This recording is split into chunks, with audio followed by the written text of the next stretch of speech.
Good morning students, welcome again to my classes.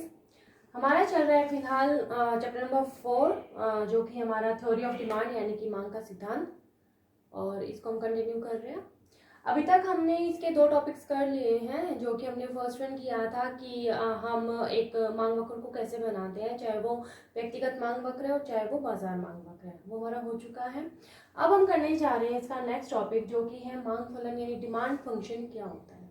ठीक है, demand function ये एक नया सा वर्ड है आपके लिए, तो मैं इसको थोड़ा सा डिटेल में बताती हूँ। मांग फलन क्या होता है? वो फलन यानी कि वो फैक्टर्स जो कि मांग को प्रभावित करते हैं, मांग को इफेक्ट करते हैं, वो क्या कहलाते हैं? मांग फलन। क्या कहलाते हैं? मांग फलन। यानी कि किसी भी वस्तु की मांग को प्रभावित करने वाले तत्वों को क्या कहा जाता है? मांग फलन। यानी कि मांग और मांग को प्रभावित करने वाले तत्वों के बीच संबंध को, फलनात्मक संबंध को क्या कहा जाता है? मांग फलन। जैसे आप किसी वस्तु की मांग करते हो यानी डिमांड करते हो मार्केट में जाके, तो आपको कौन कौन सी चीजें उसकी डिमांड के ऊपर इफेक्टिव होंगी, यानी कि आप जो डिमांड कर रहे हो उस डिमांड के ऊपर कौन कौन सी चीजों का प्रभाव पड़ेगा। कई चीजें होती हैं, जैसे आप मान लीजिए कोई कपड़ा खरीदने के लिए जा रहे हैं, ओके, तो उसके लिए कई चीजें आपका डिमांड को इफेक्ट करेंगी। जैसे कि सबसे पहला, जो आप कपड़ा खरीद रहे हो उस कपड़े की प्राइस क्या है। अगर प्राइस बहुत ज्यादा है तो आप उसको लेना पसंद नहीं करोगे। अगर प्राइस बहुत कम है तो आप शायद एक की जगह 2 को भी आप खरीद लोगे, यानी कि उसने आपकी डिमांड को इफेक्ट किया। इसके अलावा आप जो कपड़ा लेने के लिए गए हो, अगर आपने कंपैरेटिवली उससे मिलता जुलता एक कपड़ा देख लिया, वो थोड़ा सस्ता पड़ रहा है और दोनों एक दूसरे की जगह पर प्रयोग हो सकते हैं आपके लिए, तो आप क्या करोगे कि आप कम पैसे वाला और सेम चीज से जिसको आपको संतुष्टि मिल रही है उसको आप ले लोगे। यानी कि किसी और जो कपड़ा है या और जो वस्तु है जो उससे मिलती जुलती है उसका भी प्रभाव उसके ऊपर पड़ रहा है, आपकी जो डिमांड है उसके ऊपर पड़ रहा है। इसके अलावा मान लीजिए आप मार्केट में गए हो कपड़ा लेने के लिए और आपके पास अचानक से कोई और पैसा आ जाता है, या फिर कोई आपका मिलने वाला आ जाता है और वो आपका पुराना बकाया दे देता है, या कैसे भी आपके पास एक्स्ट्रा इनकम आ जाती है, तो आप क्या करोगे? आपकी इनकम बढ़ गई है। अब आपकी इनकम बढ़ गई है तो आप क्या करोगे? डिमांड को एक्सेस कर दोगे, यानी कि बढ़ा दोगे। इसी तरीके से कई फैक्टर्स आते हैं जो कि डिमांड को इफेक्ट करते हैं। उन फैक्टर्स के बारे में अब हम जानेंगे बहुत डिटेल में। तो जो मांग फलन है, इसका मीनिंग मैंने आपको बता दिया है कि मांग फलन क्या होता है। मांग तथा मांग के प्रभावित करने वाले तत्वों के बीच फलनात्मक संबंध को मांग फलन कहा जाता है। ठीक है, डिमांड फंक्शन क्या होता है? मांग तथा मांग को प्रभावित करने वाले तत्वों के बीच फलनात्मक संबंध को मांग फलन कहा जाता है। ठीक है, तो अब हम शुरू करते हैं इसको आगे।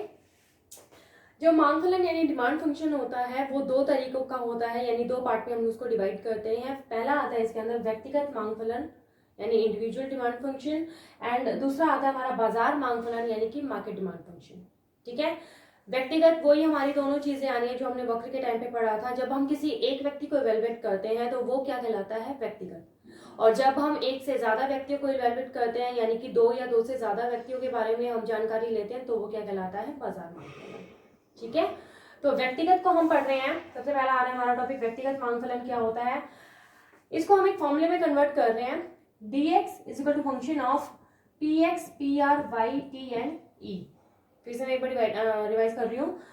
dx यानी कि डिमांड ऑफ x, x यानी कि वस्तु, जो भी वस्तु हम ले रहे हैं उसको हमने x माना है। ठीक है, demand of x is equal to function of, demand of x depend करती है किस पर? पहली चीज px यानी जो वस्तु हम ले रहे हैं उसकी प्राइस पर इफेक्ट करती है, मैंने अभी आपको बताया। ठीक है, तो पहला फैक्टर कौन सा हो गया? px। ओके, px माने के price of x, price of x जो वस्तु हम खरीद रहे हैं। सेकंड आ रहा है pr यानी प्राइस ऑफ रिलेटिव गुड्स, जो उससे संबंधित वस्तु है। ठीक है, उस वस्तु की कीमत नहीं बल्कि उसके आसपास वाली वस्तु, वो उसकी प्रतिस्थापन वस्तु भी हो सकती है, पूरक भी, उसके बारे में मैं अभी आपको बताऊंगी जब इस पॉइंट को पढ़ेंगे। नेक्स्ट आ रहा है y। y क्या होती है? इनकम। इसको हम यील्डिंग के लिए लेते हैं, क्योंकि आई फॉर इन्वेस्टमेंट लेते हैं हम इकोनॉमिक्स में, तो इनकम के लिए हम पाई ले लेते हैं। ठीक है, नेक्स्ट आ रहा है T. T is for test, रुचि, प्राथमिकता। इसको भी हम मैं डिटेल में बताऊंगी आपको। एंड ई फॉर एक्सपेक्टेशंस यानी कि संभावना, ई फॉर एक्सपेक्टेशंस यानी कि संभावना। इन 5 पॉइंट्स को मैं अभी डिटेल में आपको करवाने वाली हूँ। ओके, तो ध्यान से पढ़ना। फर्स्ट आ रहा है अब इसके अंदर, मैं व्यक्तिगत मांग फलन को पढ़ा रही हूँ। तो फर्स्ट था हमारे पास क्या? पी एक्स, यानी कि एक्स वस्तु की कीमत, जिस वस्तु को हम खरीदने के लिए जा रहे हैं उस वस्तु की कीमत। सीधा सीधा इफेक्ट आती है। हम कोई भी वस्तु खरीदने के लिए जा रहे हैं, खाने पीने की वस्तु लेने जा रहे हैं, अगर वो वस्तु महंगी हो गई तो हमारी डिमांड क्या हो जाएगी, कम। अगर वो वस्तु हमें सस्ती मिली तो हम अपनी डिमांड को क्या कर देंगे, बढ़ा देंगे। यानी कि हमारी अगर एक्स वस्तु की कीमत अगर ज्यादा है तो हमारी जो डिमांड एक्स वस्तु की वो क्या हो जाएगी, कम। और अगर उसकी वस्तु की कीमत कम है तो डिमांड क्या हो जाएगी, ज्यादा। समझ आया? एक्स वस्तु जिसको हम खरीदने के लिए जा रहे हैं उसकी डिमांड पर किसका प्रभाव पड़ता है, सबसे ज्यादा उस वस्तु की कीमत का। अगर कीमत उसकी ज्यादा है तो डिमांड डेफिनेटली कम करेंगे, मांग कम कर देंगे, महंगी है तो। अगर उसकी कीमत कम हो गई है तो उसकी डिमांड क्या हो जाएगी, बढ़ जाएगी। यानी कि दोनों में कैसा संबंध हो गया, मैंने अभी लास्ट वीडियो में आपको बताया था, नेगेटिव।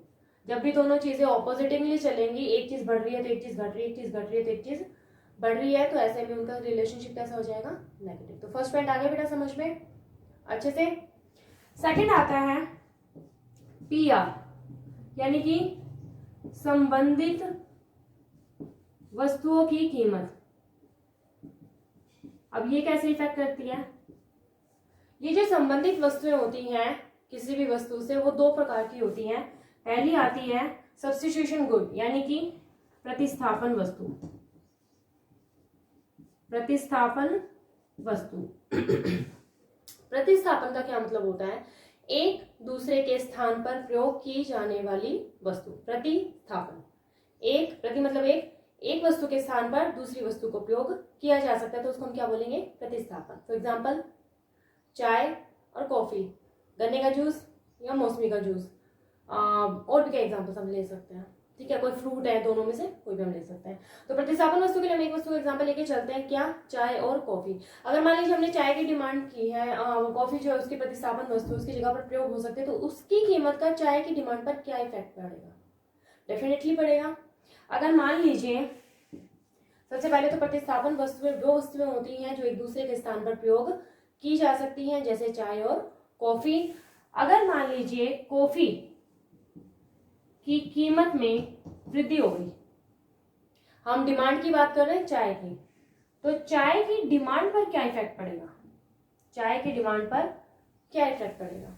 अगर कॉफी की कीमत ज्यादा हो गई, यानी कि कॉफी महंगी हो गई, तो लोग कॉफी को क्या करेंगे, कम पिएंगे, तो उसके कंपैरेटिवली चाय को ज्यादा पिएंगे। यानी कि जो लोग कॉफी पी रहे थे वो भी कॉफी को छोड़कर क्या पीने लग जाएंगे, चाय को। तो यानी कि कॉफी की कीमत बढ़ने की वजह से चाय की डिमांड क्या हो गई, बढ़ गई। चाय की डिमांड क्या हो गई, बढ़ गई। दोनों में कैसा संबंध हो गया, पॉजिटिव। क्लियर हुआ यहाँ तक? ऑपोजिटिवली मान लीजिए मौसमी का जूस, उसकी कीमत बढ़ गई, एक जूस की कीमत जो है वो ऑपोजिट ले रहे हैं हम, कम हो गई। मान लीजिए कोई एक जूस सस्ता हो गया, तो हम जो जूस लेने वाले थे वो हमें क्या लगेगा, उसके कंपैरेटिवली महंगा लगेगा, तो हम उसको छोड़कर कौन सा लेंगे, सस्ते वाला।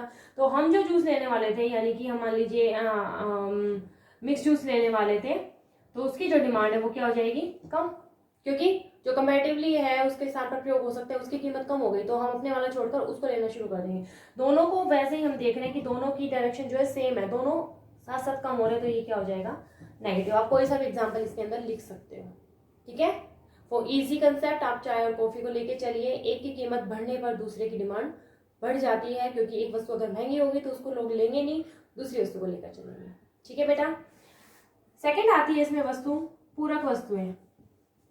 सेकंड क्या आती है, पूरक वस्तुएं। पूरक का मतलब क्या होता है, जो एक दूसरे के स्थान पर प्रयोग नहीं होती बल्कि एक दूसरे के साथ प्रयोग होती है।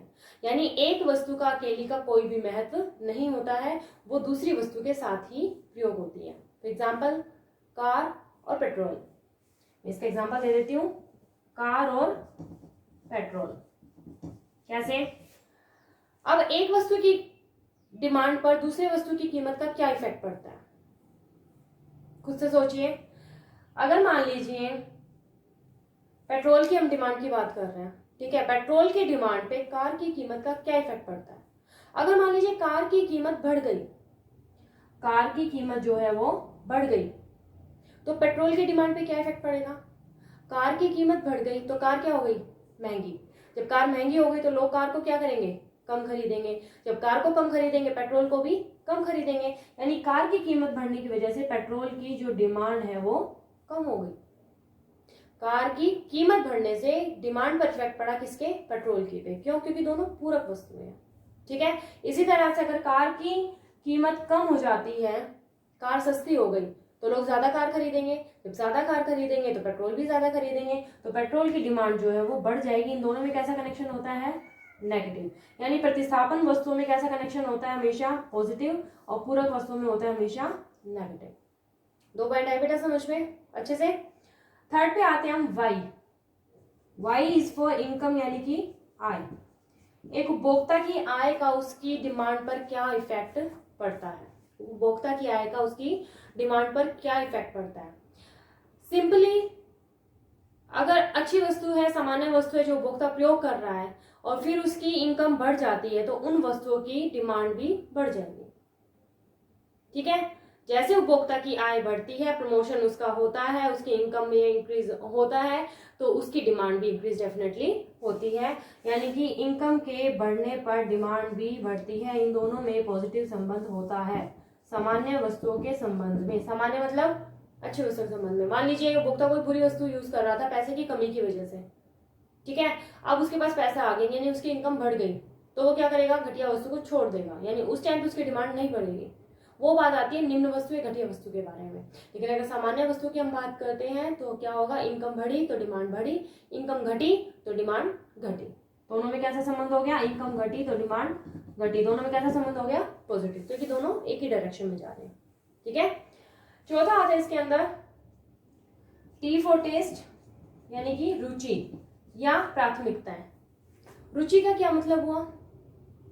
रुचि का मतलब हुआ जैसे पहले हमारे सबके घरों में ब्लैक एंड व्हाइट टीवी हुआ करते थे, ठीक है। फिर धीरे धीरे क्या हुआ कि कलर टीवी सब लोग लेने लग गए।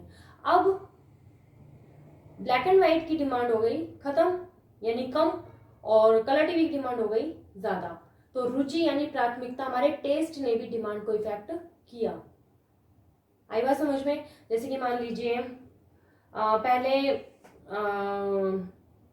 क्या एग्जांपल दूं मैं आपको। पहले मान लीजिए आप बीइंग अ गर्ल पहले सूट्स पहनते थे, तो आपकी सूट की डिमांड ज्यादा थी। फिर आपका टेस्ट चेंज हो गया, आपको साड़ियां पसंद आने लग गई, ठीक है। तो आपने क्या किया? सूट की डिमांड को कम करके साड़ी की डिमांड को बढ़ा दिया। तो आपके टेस्ट के अकॉर्डिंग आपकी क्या हो गई? डिमांड वृद्धि हो गई। आई बात समझ में? जैसे जैसे आपका टेस्ट किसी चीज के लिए बढ़ेगा वैसे वैसे उसकी डिमांड बढ़ती चली जाएगी। क्लियर है? तो रुचि हो गया ये। And fifth one is E for expectations, यानी संभावनाएं। ई फॉर एक्सपेक्टेशंस यानी कि संभावनाएं। संभावनाओं का क्या मतलब होता है? भविष्य में अगर किसी वस्तु के बढ़ने की संभावना है, भविष्य में अगर किसी वस्तु के बढ़ने की संभावना है, तो ऐसे में हम आज उसको ज्यादा खरीदना शुरू कर देंगे। हमें ये लगेगा कि भविष्य में इसकी कीमत बढ़ जाएगी। एक्सपेक्टेशंस ये है कि भविष्य में ये चीज महंगी हो जाएगी, तो हम उसको आज ही खरीदना ज्यादा पसंद करते हैं। यानी कि हमारी डिमांड में क्या हो जाएगी? वृद्धि हो जाएगी। और अगर हमें ये लगे कि भाई कोई चीज हम जो लेने वाले हैं और वो भविष्य में कम कीमत पर मिलने वाली है, तो हम क्या करेंगे? अपनी डिमांड को आज कम कर देंगे।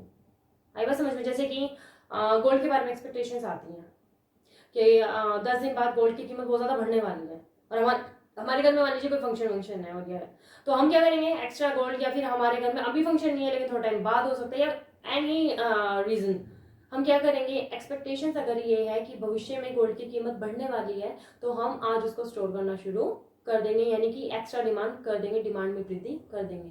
और अगर कल को ये लगे कि इसकी कीमत कल को कम होगी, तो हम आज का डिले करके इसको भविष्य के लिए रख देंगे, यानी कि आज उसकी मांग जो है वो कम हो जाएगी। तो ये पांचों पॉइंट्स थे किससे रिलेटेड? व्यक्तिगत मांग फलन, यानी इंडिविजुअल डिमांड फंक्शन से रिलेटेड। एक बार फिर से रिपीट कर रही हूँ, फिर नेक्स्ट पार्ट में हम करेंगे बाजार मांग फलन, तो इसको आप अच्छे से पढ़िएगा। व्यक्तिगत मांग फलन को मैंने 5 भागों में डिवाइड किया है। पहला आ रहा है इसमें dx is equal to function of px, यानी x वस्तु की कीमत पर। कीमत बढ़ी, डिमांड घटी, कीमत घटी, डिमांड बढ़ी, ठीक है। pr यानी रिलेटिव वस्तुएं 2 तरह की होती हैं, स्थानपन्न वस्तु और पूरक वस्तु। स्थानपन्न जैसे चाय और कॉफी एक दूसरे की जगह प्रयोग हो सकती हैं। पूरक वस्तुएं जैसे कार और पेट्रोल एक दूसरे की जगह नहीं बल्कि एक दूसरे के साथ प्रयोग होती हैं, ठीक है। वाई फॉर इनकम, इनकम बढ़ती है डिमांड बढ़ती है, इनकम घटती है तो डिमांड घटती है। टी फॉर टेस्ट, जिस वस्तु के लिए हमारी रुचि या टेस्ट बढ़ जाता है उसकी डिमांड बढ़ जाती है, जिस वस्तु के लिए हमारी रुचि या टेस्ट कम हो जाता है उसकी डिमांड घट जाती है।